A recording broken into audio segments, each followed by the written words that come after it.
Guys, it's been a really exciting 24 hours. I don't know about you, but when I looked at my computer screen and I saw the news, I could barely contain myself. Taylor Swift and Travis Kelce are getting married. I am so, oh my god, excited. It is the biggest news ever that's ever happened anywhere, and it's awesome. I almost just stopped right there and walked out of work to do an emergency pod.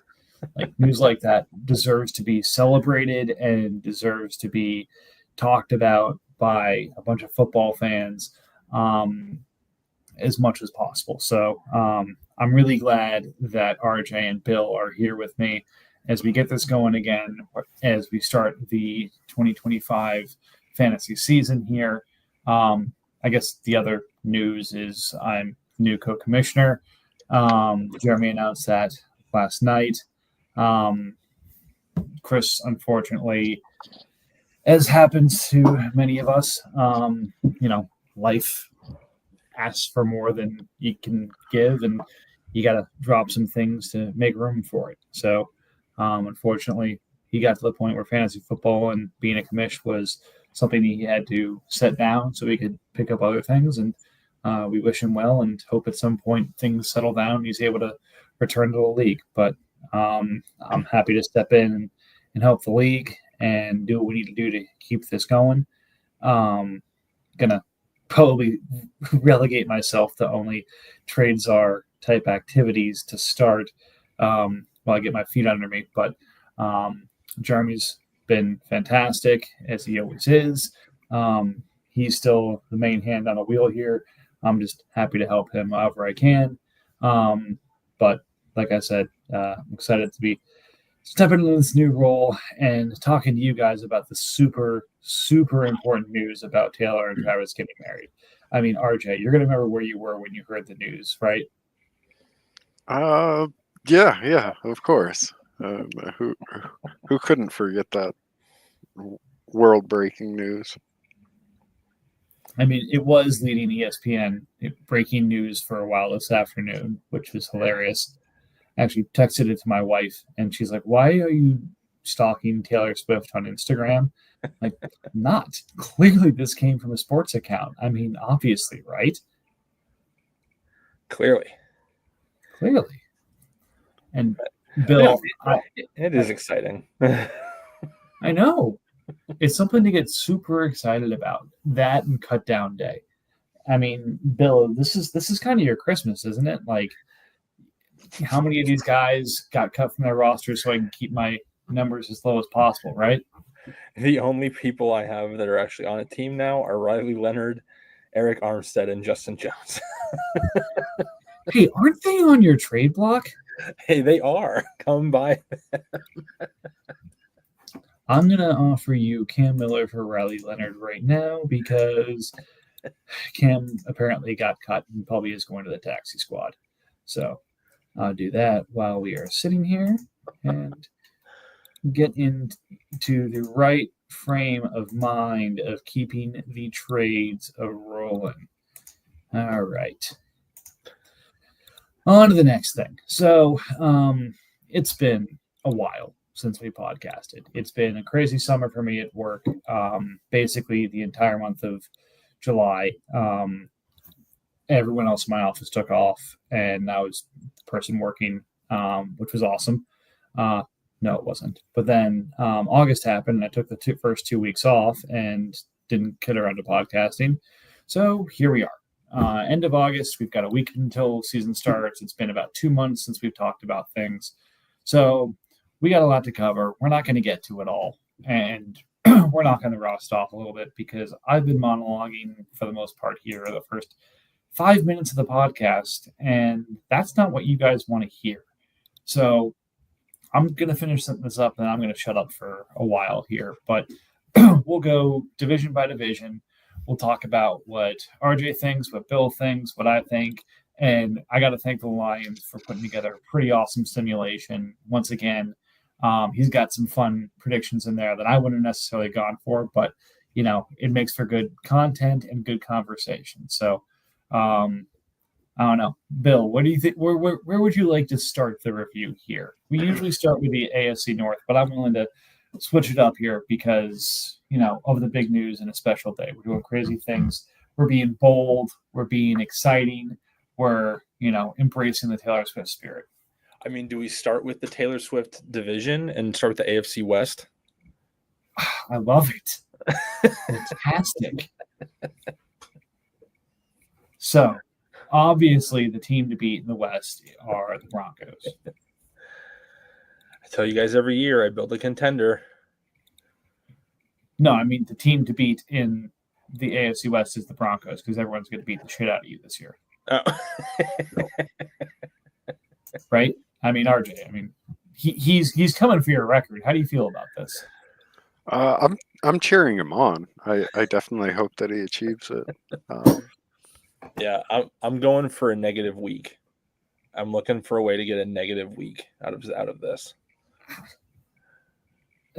That would be stupendous. I don't know. I'll have to ask Lions. In fact, this is probably something to put in the chat for the analytics section if he's got records of past simulations. We've always usually had a team or two truly racing for the bottom early on. Usually those are in the hundreds. I think last year there were a couple of us in the 300 or 400 or 500 range, maybe lower, but 162. This feels like a new low from a projection standpoint to me. So I don't know. Maybe Lions can help us out with that one to see if Bill is the lowest projection ever. But you're doing all the right things for it.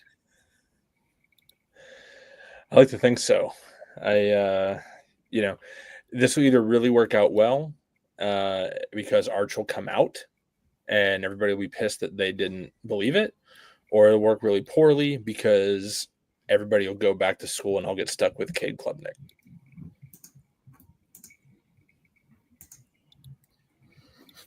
Yeah, that's kind of the entire range of options. Basically, it might even be a punt and just take Jeremiah Love. I mean, there's also just you trade the pick. That never happens. Nobody ever trades the one-on-one. Nobody ever wants it. Well, I'm trying to think about it. Obviously, I traded for the one-on-one last year. Mm-hmm. I think, Jeremy, you used the one-on-one on, was it Bijan 2 years ago? 3 years ago. You mean RJ? Yeah, RJ. I took Brees with my 101. Brees was your 101. And then Chris was the one-on-one, had the one-on-one with Bijan. Yeah, he traded Herbert plus for that. But then he also traded Bijan afterwards. There hasn't been kind of hey, I'm going to get the one-on-one and then hang on to it and build around it. I think I might have gone on to the one-on-one actual pick the longest of the last 4 or 5 drafts now. But yeah, there's always going to be a market, and why not move it if Arch is your goal? We'll see what happens. The 2026 class is very quarterback heavy, so I'm looking forward to watching college football for the first time in a long time. I'm already annoyed because I know somehow Drew Aller is going to be made to be a thing again, and it's going to annoy me because everyone's been trying to make him into Josh Allen since he was in high school. Oh my God, it's Drew Aller. He's got the measurables. He looks like Josh Allen. His name's almost like Allen. He's going to be the next Josh Allen. And every year, he's going to be the big hype quarterback. He's going to be great. And every year, he's fucking dog shit. Yeah. That's how it goes. And it's happening again. It's look at all the quarterbacks coming out this year. Is Aller going to be the Heisman? He should be top 5 in odds right now. It's he should be, but he sucks. Yeah. It's my dog would be a cat if it wasn't a fucking dog. Right. Anyways, right. Enough being said about that. You are the team to beat, and everyone's going to beat up on you in the West. Congratulations, and enjoy your race to the bottom there. Thank you. Chargers is he's basically got the lock on third. And I think he knew that very early on. He's got some really intriguing pieces there. Emmanuel Wilson looks to be fun in a secondary role. Chris Rodriguez might actually have some pep in Washington with BTJ out of the way and everyone jumping on the BT Bill Korsky Merritt hype train. He could have some fun little pieces on that team, but outside of stealing a game or two, he's getting ready for third. Goose is probably the overwhelming favorite, but you guys, what do you guys think about Raiders? Is this wild card? Is it just missed the playoffs, or do you think he's got a chance at the division? I think Raiders and Chargers both have equally horrible offenses. It's just that the Raiders has Lamar and Chargers has Bryce Young. I think that this is going to be Chiefs division. I wouldn't be surprised to see Raiders push. Chiefs has a first place schedule, so he's going to have to deal with it. But it shouldn't be anybody but Chiefs. But we've all said that before too. And oh my God, because he's got the Taylor Swift team. He's got to be the winner in the AFC West. It's karmic, like fate. Well, every one of his running backs doesn't happen to be a starter potentially. That's perfectly Goose, though. Yeah, and then it backfires, and then he wins the division and is a first round knockout, which I guess is cool. But I don't know. He's clearly got the most depth, so he's clearly going to take the division, I feel. But I think Raiders, with a couple fun wins, if the buys break well for him against the right opponents, could be interesting at the end of the day. I agree with that. Chiefs is deep, but nobody's really that impressive on the team. It's definitely going to accumulate wins. There's potential that the Chargers or the Raiders can just go on a roll and be productive enough to challenge him. But whoever wins that division is going to be the only team out of that division to make the playoffs. Yeah, I agree with that.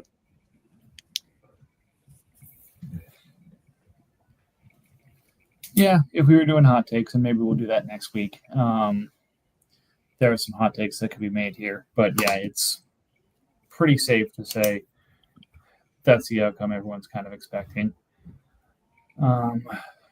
Any other thoughts you want to bring up while we're talking about the AFC West here? Other than the lack of true stud player at running back, Chargers has a pretty decent team. Yeah. I love his wide receiver room. I mean, his season kind of is tanked because Rasheed is about to get kicked for at least 4. But it's unfortunate. But I think Chargers has the brightest future at the moment. Obviously, that can change at any given time. But I don't know. I like what he's doing, but I just wish that it was a more competitive division. Yeah, I know. If only somebody on this podcast could do something to make that division more competitive. Hey, I already been to a Super Bowl. Thank you. I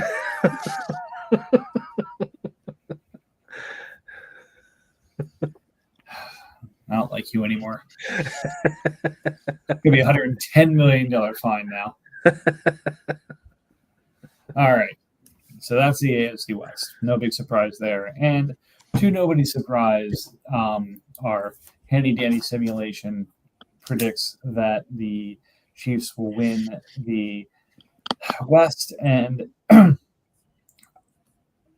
actually will win the West. However, it won't be the runaway that everyone's thinking, that they will be the last of the teams in the AFC, the lowest record winner in the AFC. So the Chiefs would make the playoffs as the division winner, but be the 4 seed.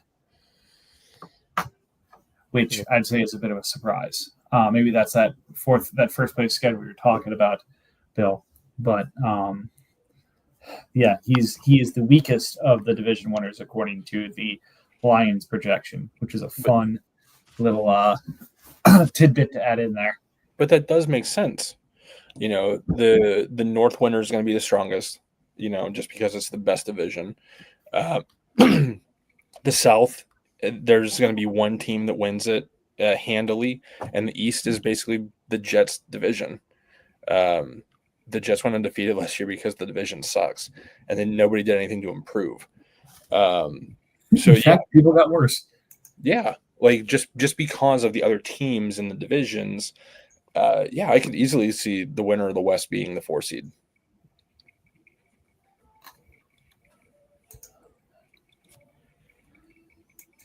All right. Let's move out of this division then. Keep it with the Taylor Swift theme. We're going to the NFC East because we can't talk about Trav without talking about his wonderful brother, Jason. And of course, Jason played for the Eagles. So let's talk about RJ's team and RJ's division here. This is the obvious killing field of the NFC. The South likes to pretend to be, but a couple teams are transitioning in disguise. The North also wishes it could be, but we're not quite there yet. Not to the level I need to be a threat. Bears isn't there yet, and Lions, I'm not sure if he's going up or going down, but he's definitely doing something there. So we've got the class of the NFC here in the East. Cowboys look like they might actually be trying to do something this year in terms of a long-term improvement, and then they started trading away their first-round picks. So I don't know what's happening there.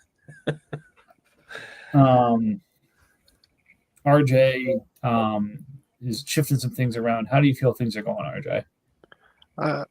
I'm happy with my team. I don't necessarily think I'm going to be challenging for a division title, but I like my team. Yeah, it's going the right direction. The Giants are continuing their never-ending quest to get all of the big names that he likes on his team together while also accumulating 7 draft picks, otherwise known as the 2K challenge. Look, I did pull that off one year. I was able to find a glitch in NBA 2K that allowed me to basically accumulate 55 future first-round draft picks and have 10 All-Stars on my team. So it is possible when you're playing against a computer. So anyways, because every year is a youth movement and every year is, trading things in for the next new hotness. There's some doubt here, but there's a lot of talent on this roster if it starts making the turn. That said, some injuries and some poor performance in preseason definitely has me a little concerned about the Giants, but it's definitely seeming to be a 2-horse race between them and the Commanders. Definitely the hardest division to make a choice in.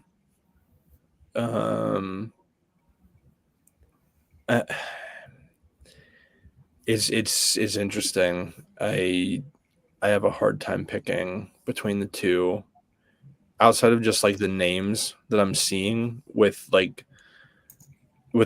Giants have names that are at risk for missing time, and I don't see that on the Commanders roster, at least as much. But maybe I'm missing something. But I don't know. I guess the weirder thing for me is to have the Commanders be the division winner just doesn't feel right. It just feels like he's been building and building and building, and it still needs to be built, just because I don't feel like I want to see him succeed yet.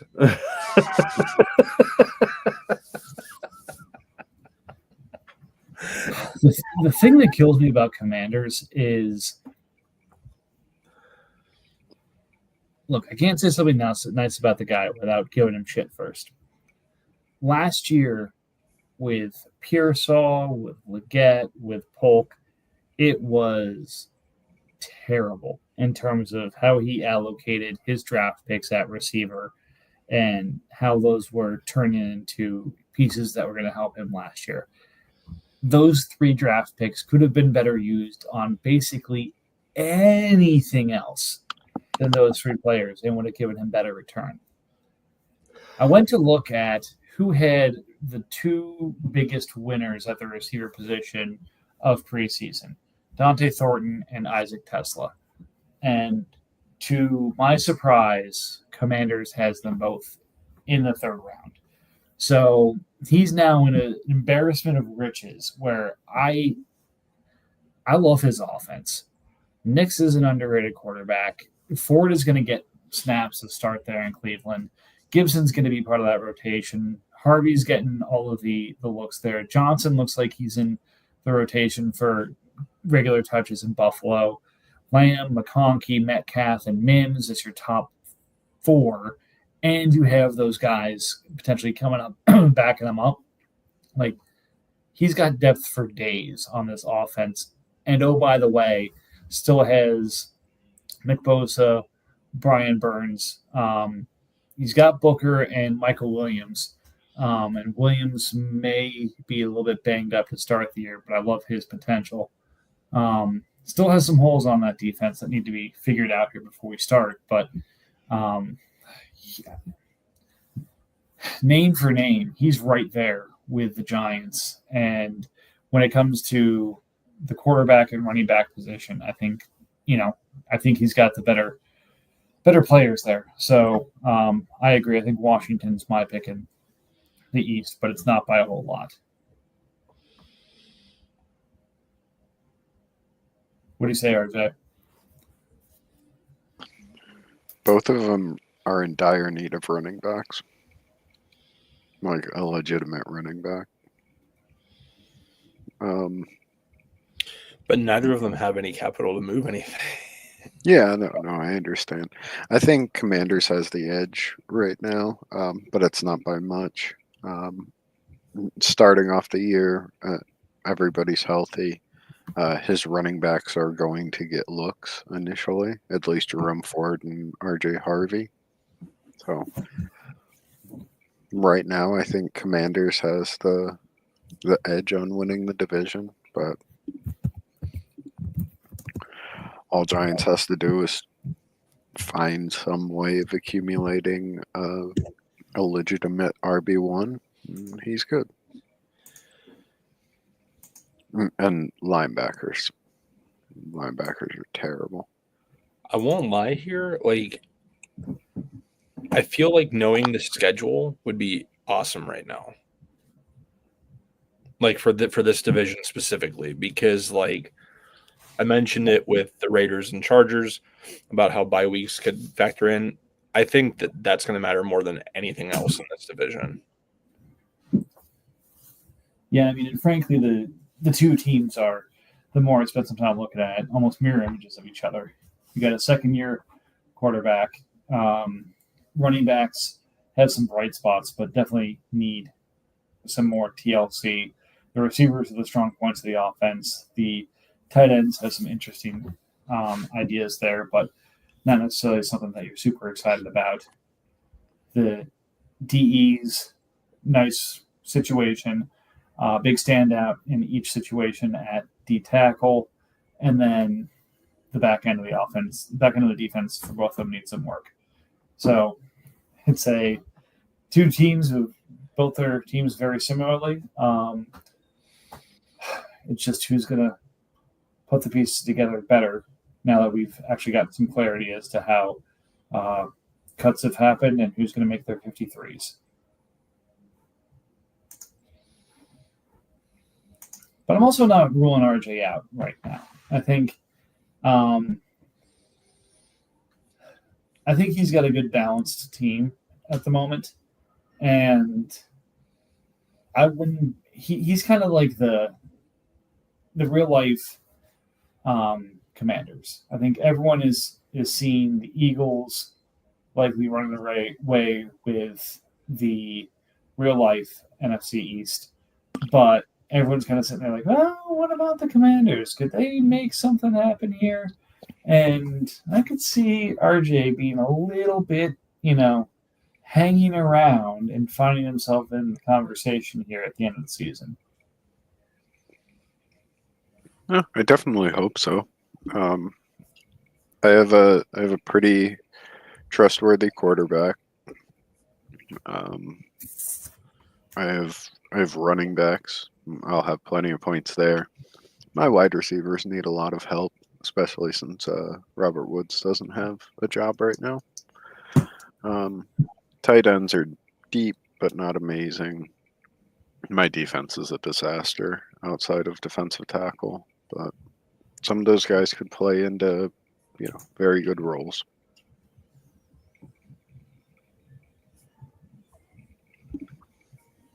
Yeah, and I think some of the positions that you're stronger in, others aren't necessarily there. I think your defense is more well-rounded than the rest of your division, and obviously running back with Mario Hampton, Alvin Kamara, a little bit more proven there. So, yeah, I don't think people are going to necessarily be picking you to win the division, but I don't think either of those teams are looking at a matchup with you saying, oh, this is an easy win. Yep. I agree, and it's good to hear.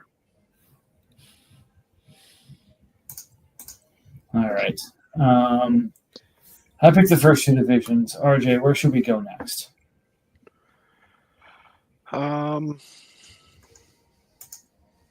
Well, since we didn't do the NFC West already, right? We have not. Okay. Just making sure I didn't zone out for 10 minutes. I think we should show them some love because they're typically the last ones we talk about on the podcast. Yeah, I think that's a reasonable thing to do. So let's talk about the NFC West. Who do you think is going to win the division, RJ? Let's get creative here.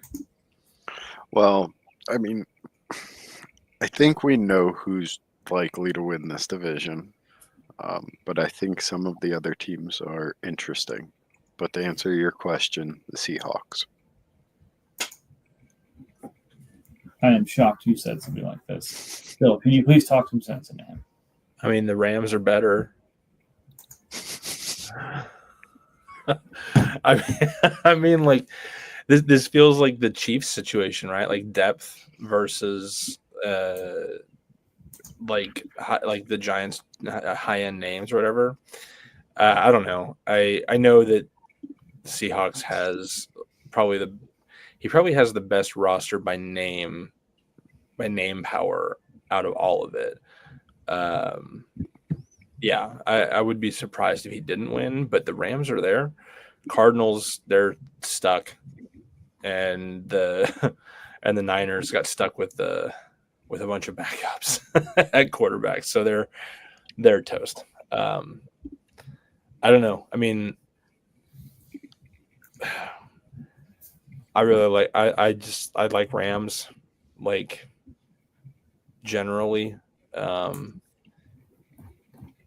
Man, I wish he was deeper. I wish he had more depth at the positions. And I'm like looking at his team now, and the amount of money the Rams.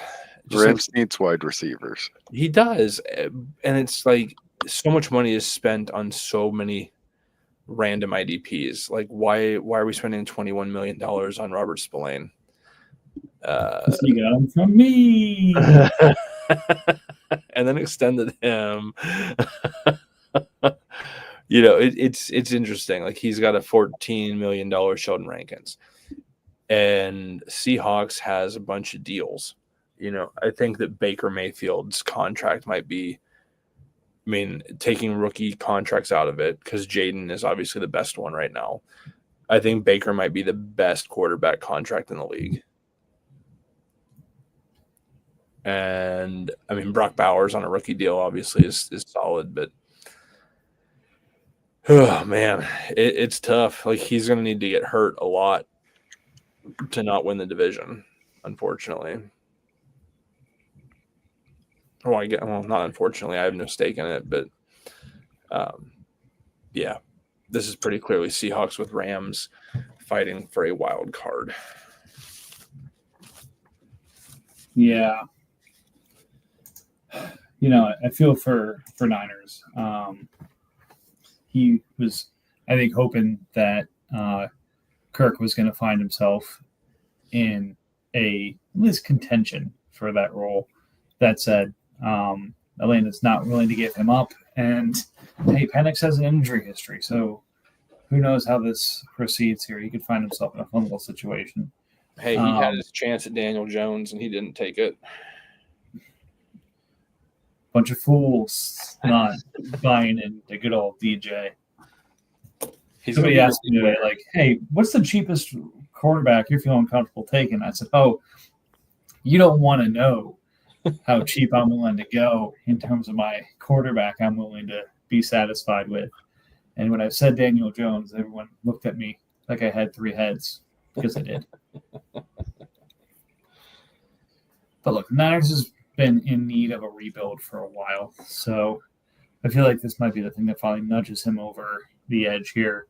He's got some really strong pieces that people are going to be interested in. So hopefully that means that he's ready to move some of these things off to begin the process of building up his team again. It's not something he usually does, but it seems like it's time for this team. He's always traveling too much to focus on the rebuild. Well, whatever country he's in, we'll have internet and he'll be able to do something there. But yeah. No, I mean, I kind of like that idea for his season. Like, understand you're not going to win; you're going to be middling at best. Take your pieces that everybody wants, in Nico and in Aiden, and maybe even Zach Allen, and sell them. Get your picks, get your multiple pieces that you can build with, and just kickstart it for next year. Yeah. I think there's some logic to be had there. I want to spend a couple minutes on Cardinals, though, too. All offseason, I was kind of amazed by this team because he had the 101, and he didn't initially have the 101, but he traded up for it. Then he traded it to me, and it looked like he kind of nailed the draft by getting Judkins and Emeka at 110 and 113, and then Kyle Williams still falling down at 123. It seemed like he had kind of pegged the draft in that regard. Fortunately, Judkins still has not signed. I am not going to alarmist it to he's going back to school, but I don't know. Is he allowed to now with the rules as it is? Wait, Judkins isn't signed? No. Judkins is not signed. I had no idea. All I heard was that his legal issues were behind him and he could go play again. That's interesting. You need a contract to play, though, so you can't play yet. I mean, he's basically in the Miles Murphy situation, isn't it? Or is that who it was? The D end in Cincy? Yeah, but I mean, it was the Miles Murphy situation and then the Shamar Stewart situation. Yeah, yes, Shamar Stewart. Thank you. Shamar was able to go back and practice at the facility, but I think there would have been some sticking points if he had gone back to play because he has an agent. But I don't know what NIL does for that now because every player has an agent. Right. Yeah, but I know that if he doesn't sign a contract, he is eligible to sit.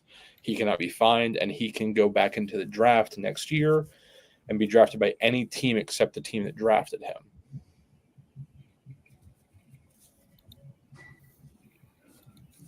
But I don't know if he can play. He can go play in the CFL.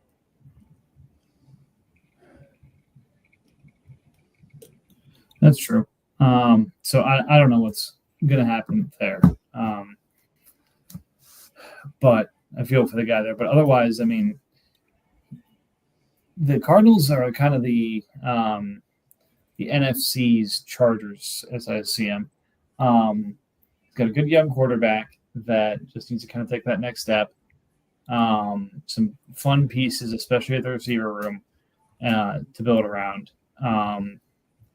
Just be patient this year and either, make some small moves here to set themselves up for next year, or if things break the right way, could be a real pain in the ass down the stretch.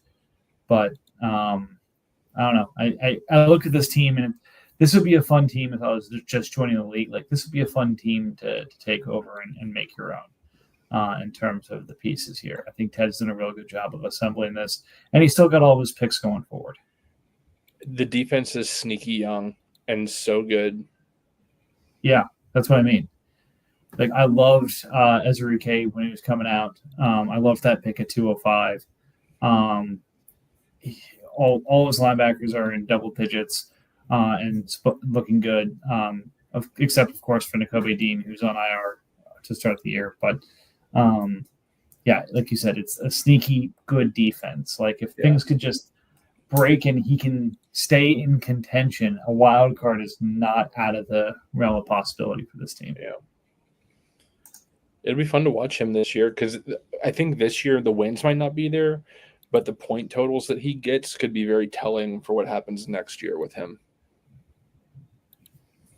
That's true. All right, look, let's just jump to the division that everyone wants to talk about because of the line simulations. And we're just going to get to it now. It's obviously the AFC South. Look, nobody is mistaking the Titans or Colts for a playoff team here. They are racing for the bottom. They are in that unenviable position of nobody is going to catch Bill. Not a game has been played yet, and nobody is going to catch him for the worst this year. So you have to tear all your pieces down. These guys are playing for second. And I don't think either of them are upset about it. That being said, you got the Texans, who won the division last year and had some pretty impressive pieces on offense with Kyler Murray, Jahmyr Gibbs. He's the proud owner of Bill Krosky-Merritt. Receivers, of course, Jamar Chase, Devonta Smith, Cedric Tillman. Solid tight end options with Mark Andrews and Theo Johnson. And an underwhelming but interesting defense. In the other corner, we have the Jags for, every 3 weeks when they log in and check on things, that we've been wondering what the hell he's doing for the last 2 or 3 years. But again, still has got a pretty solid team with Mahomes, Josh Jacobs, Caleb Johnson, Kyron Williams, Keon Coleman. Amari Cooper's apparently back in the league now and sitting on the Jaguars. Calvin Ridley's looking solid. Luke Musgrave, Brenton Strange. And again, underwhelming but competitive defense. Like, if you're looking at if you want to see the team probably with the best corners, you're probably looking at the Jags. So it's a two-man race, but I think most of us were saying probably 80-20 this is going to the Texans. And then we looked at the simulation. Yeah, the Jags. The Jags winning the division. Yeah. And the Texans not even making the playoffs. Yep. I agree with it. I think every division in the AFC is fighting for the division title because the North probably does send 3 teams, maybe even 4. And that would not surprise me at all. So, but yeah, I definitely think the Jags has the better team this year. Their defenses both suck, but I would rather have the Jags offense than the Texans offense.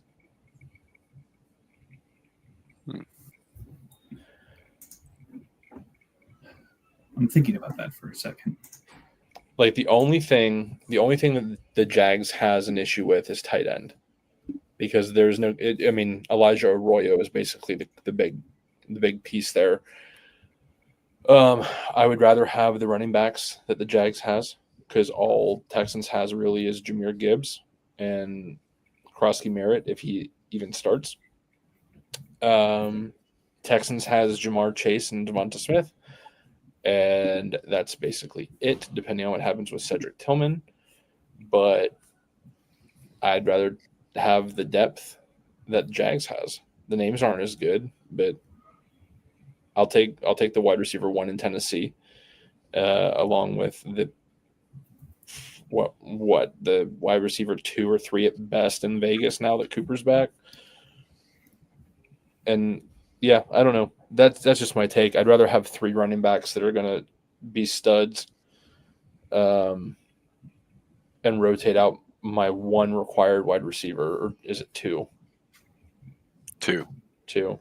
Yeah, so I'd do that. That's a preference thing, but their defenses are both terrible. So I mean, anything could happen here, but I would rather have the Jags roster. I find myself in one of those ranting positions, almost triggered. I will not go full trigger here, but I spent the better part of the draft this year trying to trade the Texans 2026 first round pick for something that would get me back into the back end of the first round.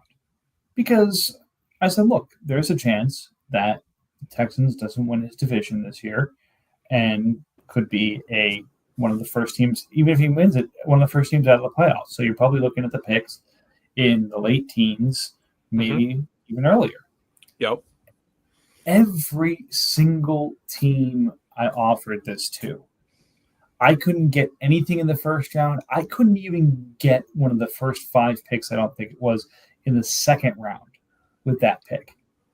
Because, oh no, Texans is looking like he could be in contention for the AFC.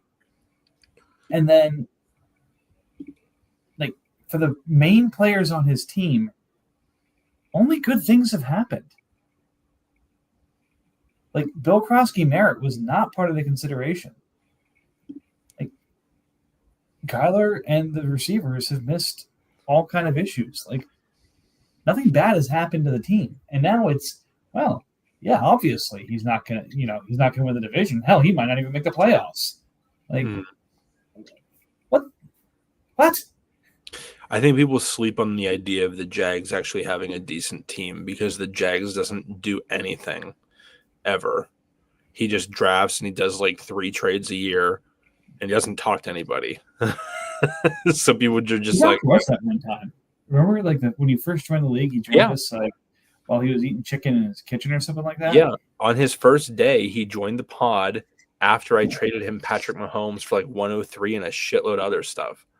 Mm-hmm. And it was like his first intro. And he used to talk to me all the time, ask me questions, and now he's just like disappeared into California. You know, I mean, like it is what it is, but he's just one of those owners who's not active. People don't feel comfortable saying that he's going to have a good team because they don't trust him to maintain it. Like last year, I think he left like 8 players on his starting lineup that were on IR just because he never checked in and like didn't make any deals to do anything different. His people are healthy. He's got a shot. I think Texans and Titans, like Titans was the juggernaut last year that everybody thought was coming, and then it ended up being the Jets. But I don't know.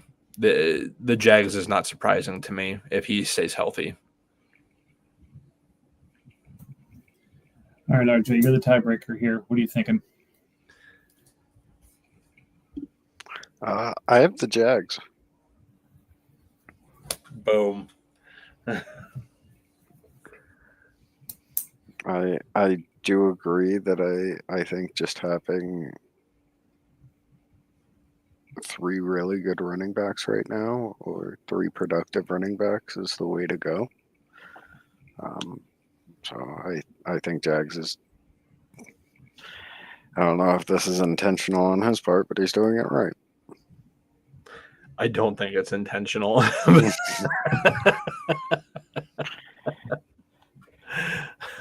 No, I don't think it's intentional at all.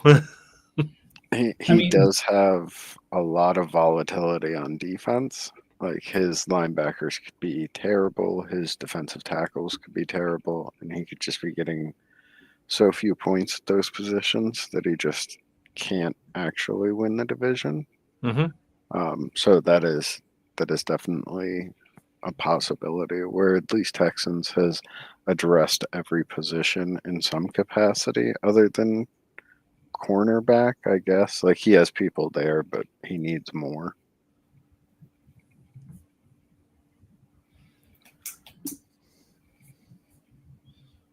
Yeah. I would say, yeah, Jags definitely has the possibility of being a higher scoring team, even with those issues. What can I say? I am surprised to see the gap in the two teams. I think that's a lot closer than the projections are showing right now. But I agree. I don't think, like in the projections, I don't think Jags is the 7th best team in the league. That is fantastic. Yeah.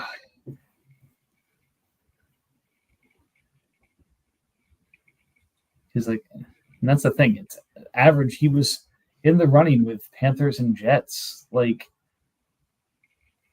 right there in terms of power rank. I mean, I guess points wise, they're within 50 points of each other, so you'd imagine they'd be relatively close. But geez, oh Pete's, that's a tight one. All right, we've done 2 from the AFC, 2 from the NFC. Let's talk about the AFCs. Let's get that out of the way. It's the Jets. Although I feel like this team's even more of a glass cannon this year than it was last year. Stroud is not as well regarded now as he was a year ago. Taylor looks to be maybe on his last year or two. Dell's out for the year again. Deontay Johnson can't stay on a team. The hope is Jameson Williams breaks out here, but it's kind of you have Jameson Williams, and then your number 2 receiver on this team may actually be Kevontae Turpin. Yeah, he has Christian Kirk, who looks to have found a role in Houston. I know we say like Jameson Williams and breakout, but did he not break out last year, scoring 200 plus points? Yeah, I say it because, like I said, internally it feels like, it was still Amon-Ra's team, and it was kind of in real life fantasy, everyone's thinking of him like, oh yeah, maybe this is gonna be the year he breaks out. But for all intents and purposes in our league, he definitely broke out. Yeah. I mean, I think last year is like as good as we're gonna get. Like he's not gonna be the wide receiver 1 there. He's the speedster that has somehow found multiple different roles in that offense. Like it's one of those where I almost want to just grab Dolphins, shake him, and beg him. Like, can you just convert some of the things that you have into a few young but meaningful scores this year to make this a bit of a race? Like, he's got 2 starting quarterbacks. His running backs, he's got Trevion, which is kind of the only thing, and maybe some Jarquez in there. Depth at receiver still, they're still waiting to develop and break out. Like, he's close if he would convert some draft capital into actual starters right now and let the rest of the team kind of develop around him, and could actually win the division. like I can't look at the Jets and say any other division, there's a problem here. Yeah. But like he's going to get it just by default. Miami's really the only team I feel like that could give him some trouble but it requires him to, I don't know if it's changed the strategy, but accelerate a little bit.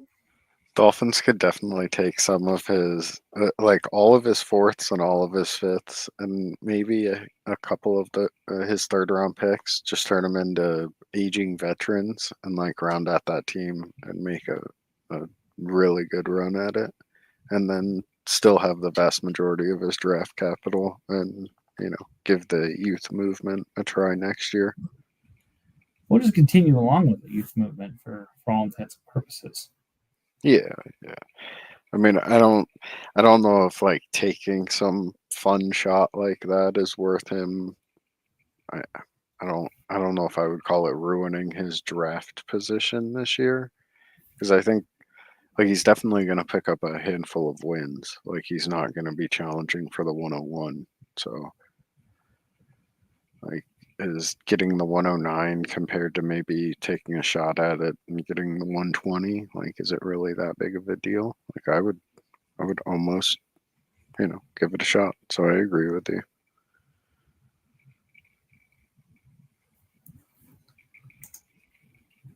But then, Pat seems to have shifted back into sell mode, even though he doesn't control his first next year. But he's also very likely to take the picks that I just traded him and buy things with them. So that's the fun part about Pat's. He's a loose cannon. He loves being that. I think Eric did a good job of taking his team the rebuild path, and he's going to need a year or two before, he's in any real contention and got a lot of the points off his team. So he's not in a position yet to kind of start even flirting with this. Doing a good job of setting himself up that way. But gotta be fun to see Dolphins do something to make this division at least a little bit interesting. Yep. He has the cap space to do it. The issue is just the timing. You wait this late, the contenders are kind of more declared. The amount of pieces available are more expensive to obtain. Yeah, I agree. I don't know. Like, he could compete pretty easily. It's just one of those things. The worst part of it is just wasting a year. Like, when you go and draft like a running back top 10, it kind of feels like you need to be a little bit closer to contending or wanting to contend than just kicking the can another year or two down the road. And it looks like he wants to kick it another year, if not two. So I will agree with that. Sometimes when you pull the trigger and take a shot too early, you can really screw up your trajectory long term. I just came back. Who are we talking about? Yeah. Oh, Dolphins? Yeah. I mean, the other truth here is he may have just taken what he thought was going to be the most valuable piece at his position in the draft and is just ready to trade. Like, I think he probably expected he would have traded Jackson Dart by now. I know there's some interesting offers that went to him for Penix pre-draft.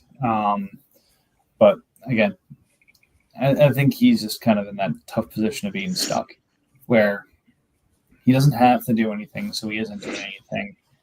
He could improve his odds of, adding to his war chest by making some moves, or he could accelerate his path to contention, but either would upset the apple cart, and it's not clear whether it's going to be optimal or not. Yeah. So he's kind of stuck. Yeah, but you always have the problem, and we've seen it in the past. If you go up and you take a quarterback top 10, it becomes what's my market for him? Who realistically wants to go out and buy that quarterback? And then it becomes the issue that majority of our trades for quarterback in this league are some swap You know, I have an aging vet, and here's a first and something, and give me that young guy.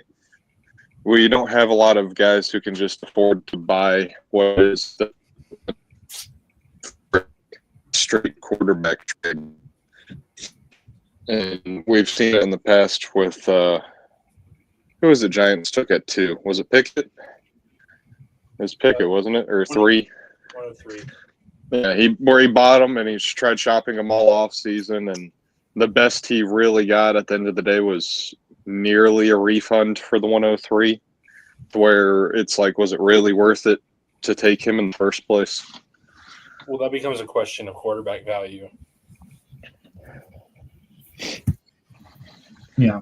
Oh, I think it's the fun part. It's the fun part about this league because there is a point to be made there that a player like Bo Nix, for example, who can score 300 points and be that cheap, is a major enabler in this league. But also, nobody is ever so badly screwed against the cap that they don't have any flexibility or way to make space in this league. So it's a lot like the rookie contract, competing approach that the real life NFL has, but it's not as valuable here. So then it comes down to, are quarterbacks worth picks that high? And, it's to be determined. More often than not, they are. But I agree that it depends on where you're at in your league building situation. it also just comes down to the trade market, right? Because if you don't really need one, you probably should get them. So if you're sitting there and one just slides to you and you think you get a great value, you probably pay that player more than most of the league. And you also just have the issue with quarterbacks where it's such major investment and they can lose value so quickly that you can just sit there and wait and watch. Like we've seen it over and over again in this league to where it's like we'll see a couple quarterbacks go every year for less than what we think they're worth. So you can kind of just sit back and wait and see if they are any good or not. And unless they become a Jaden Daniels type, they're mostly affordable still at prices that aren't too dramatically different than, just the draft slot cost.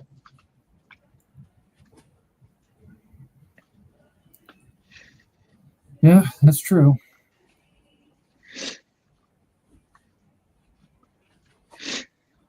All right. NFC, since we've got Panthers on here, let's talk about the South first. So I was a little surprised with this one. The Bucs somehow retaining that position as not just the division leader of the South, but next to Seattle, they were the best team in the NFC according to the simulation here, which I did not see coming. I also did not see coming Panthers finishing in the top 5 of that either. So all I have to say is, damn. Panthers would do better if he had more fat guy points. Yeah, I don't know if I got points. They're like in the league. Like, it's a real disappointment.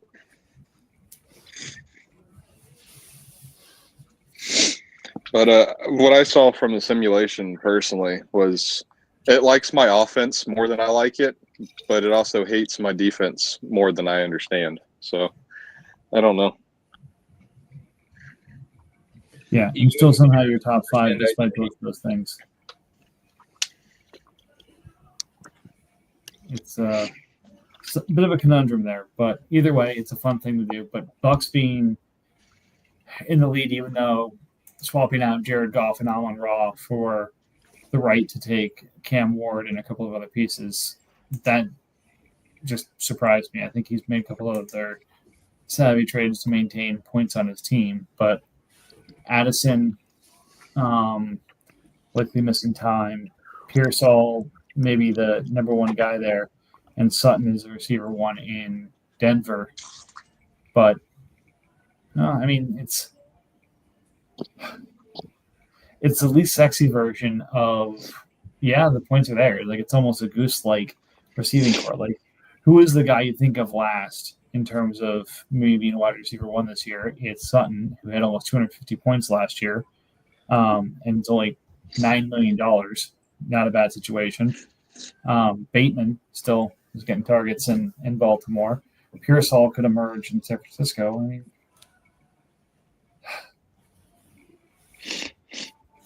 at first glance, like, okay, there's nothing here. But then you scratch a little bit more and say, no, all right, never mind, I'm wrong. Sutton always reminds me of Michael Crabtree.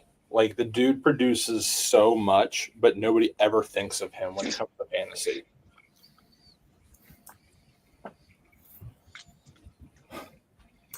Well, let's get the easy ones out of the way here for the South. The Falcons went and got Jaden Daniels because he wanted Jaden Daniels, but he's going to need some time to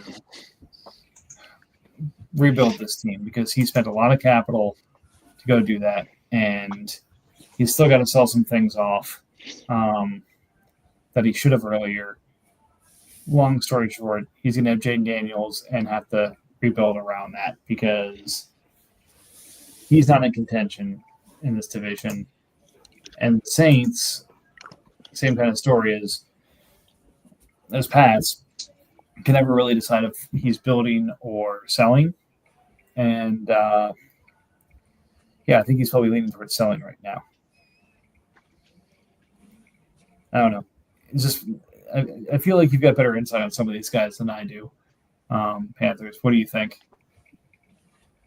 I know Saints has been disgruntled with his ability to find a running back, and it's led to him being kind of goofy. Like, I really think he's got a great defense. Like, his defense could be top 10, top 12. But his offense is kind of scattershot all over the board. So it's interesting to see what he'll do on offense. I think he's probably going to look to take those picks and improve whatever he can.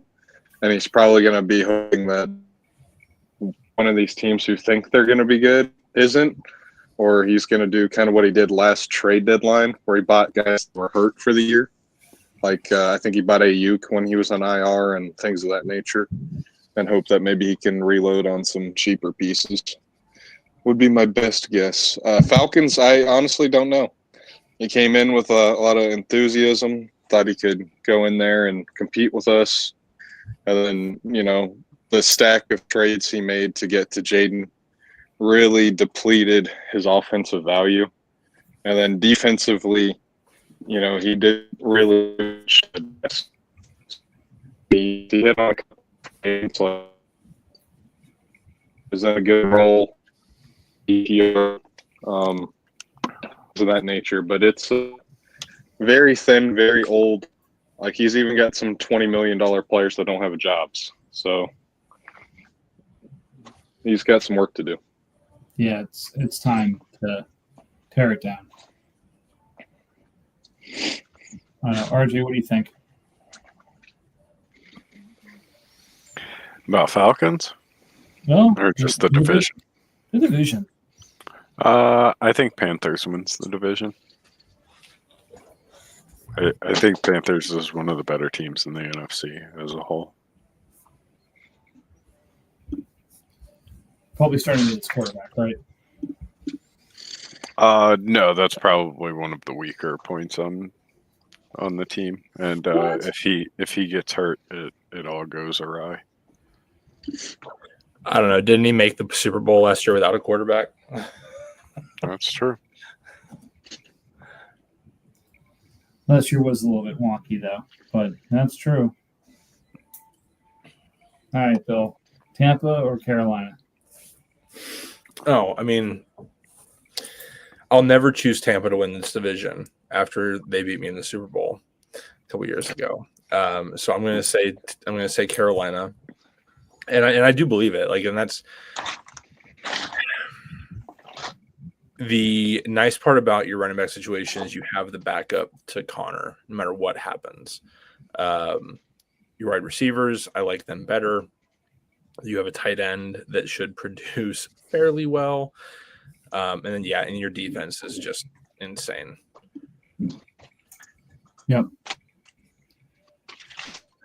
All right, we're going to rapid fire these last two here. We'll stay in the NFC and take care of the North. Packers, Bears, Lions, and Vikings. Packers is clean to one more year of success before somebody's got to start to age out. Bears seems to finally be building something, but isn't quite ready yet. Lions, it seemed like he's been ready the last 2 years, but with nowhere to go. And God only knows what I'm doing. I'm gonna throw this out there. You guys can take it how you will. I think it's pretty clear that Packers takes the division, but I think Lions is last. It's not crazy.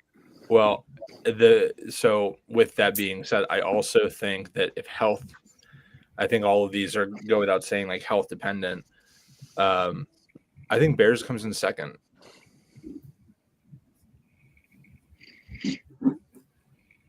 You have the Bears ahead of me right now? I do. Sounds like the division's, I think, a couple, these guys spent high draft capital on or figuring it out away from competing for winning that division. Like if Lucas Van Ness, if one of those edges can just produce a couple of good years for him, a couple of those guys can pop 120, 150 points, and these running backs can have enough RB2 roles. That team at wide receiver and quarterback is so stacked that he can win any given week, to where I wouldn't sleep on that team. Like, I'm not saying he's the favorite, but he's one of those guys who you could look up one day and go, damn, Drake London had 120 yards, 2 touchdowns. Josh Allen had 3 touchdowns, and he's beating the Packers by 50. The Packers just really lack any kind of star power other than Justin Jefferson on that entire team. It's got some good consistent point. And, you know, we'll see with some of his young defensive players too. Like if Diaby can finally break through and if Turner has a bigger role this year. But he just doesn't have anything sexy on that roster.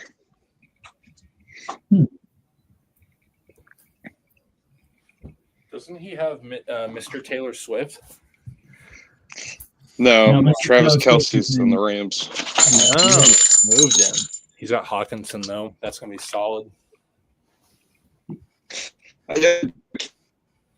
That just comes down to the question of how many people can the new quarterback feed. Like, yes, it worked last year with Sam Darnold, and it would work this year with JJ. But, you know, Minnesota and Jacksonville and some of these places, it's like we have guys that aren't proven to be, you know, top 10, top 12 fantasy quarterbacks that are producing, you know, multiple fantasy assets, high-end fantasy assets. So for me, it's more of a wait and see, and it's definitely very possible, but it could be really hit or miss for Hawkinson all year.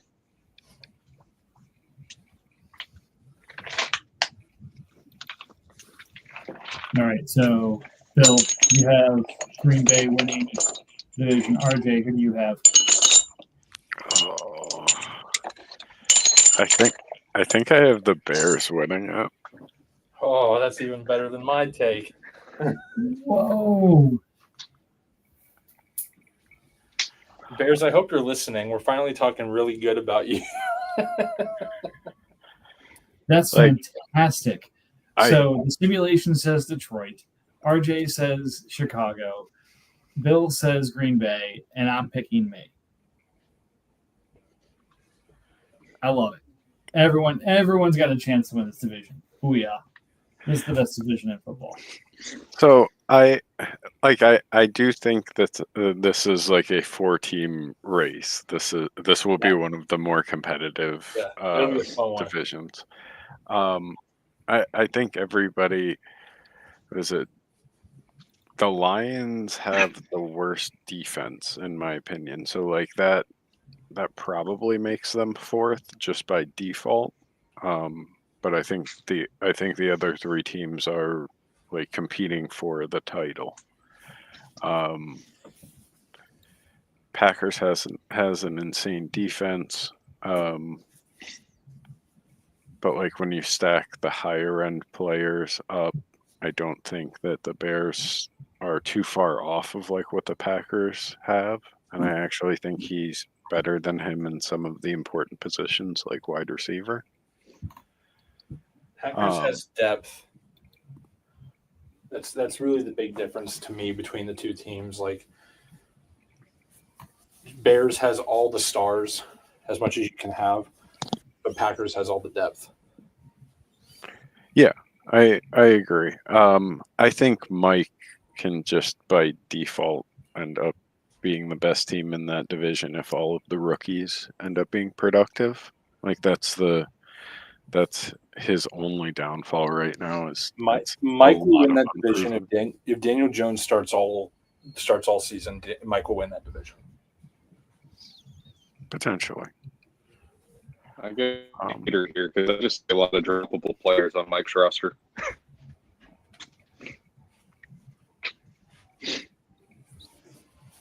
Like he's definitely got some really good high end talent. He's got some rookie talent, but I don't think the rookie talent's going to drag him all the way there. And beyond the rookie talent, when it comes to the vets are like bottom of the roster for most of the league or not worth very much. Well, you also hate the Jets, so that's part of it too. Yeah. Well, don't get me wrong. I like Garrett Wilson. He could definitely be a solid wide receiver 3, but it's down. Your defensive room is Will Carter and Prayer. Linebacker room is Davis and Prayers. Yeah, my defense needs a little bit of tender love and care at the moment. Yeah, and yeah. I don't know. Also, it's Daniel Jones and Shuck. It's gonna be awesome. It's 2 guys I wouldn't trade Tua for. Wasn't offering. I know. All right, let's close on the AFC North. The simulation has all 4 of these teams making the playoffs, with the Bengals being the team to beat. New owner for the Bengals, making the team his own. What do we think? We think it's still Cincy's division, or we think this is the year the Browns overtakes them, or we go on dark horse with Ravens or Steelers. Browns doesn't have enough running backs to do it. Man, I really hate Steelers tight ends. Browns doesn't have enough running backs to do it? They have 2. It's Chase Brown and Bucky Irving. Yeah. Two top 10 running backs. Yeah, we'll see. We'll see. Bucky Irving, I can agree with. Chase Brown, I'm not gonna believe in for a second year. Just personal preference. Oh yeah, I don't like the player, but he is right now pretty much like a top 10 running back in redraft. Browns doesn't have tight ends. Man, is this really Ravens? Gross. It really is Ravens. Ugh. That's disgusting. I don't think Bengals can repeat. I don't know what it is. I just feel like the team is not what it was. And I don't know how many moves the new guys made since Chris left, but I don't know. It may be considered a vibe check. The vibes are off in Cincinnati. All right, so who's your pick? Ravens. All right. RJ? Browns. James? I'll take Cincy. Do it, Mike. Do it, Mike. Fine. I guess I have to take Pittsburgh. That's right, because they're all going. I think they're all going. Mm-hmm. It's the inverse almost of your point, James. It's Lawrence now has Liam Cohen, a three-headed backfield of guys who can catch, two really good receivers, a decent tight end. Like, if this isn't the year that if Trevor can't get to like top 10 quarterback status with this team, then it's time to start looking for a replacement. Yeah, Trevor's going to bust.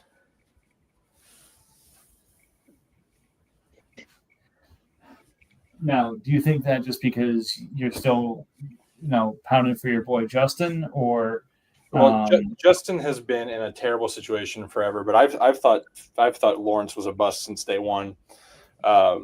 He's not good. The unfortunate part is they still owe him too much money to like get out from him after that extension. But yeah, he will not be a Jag in 3 years.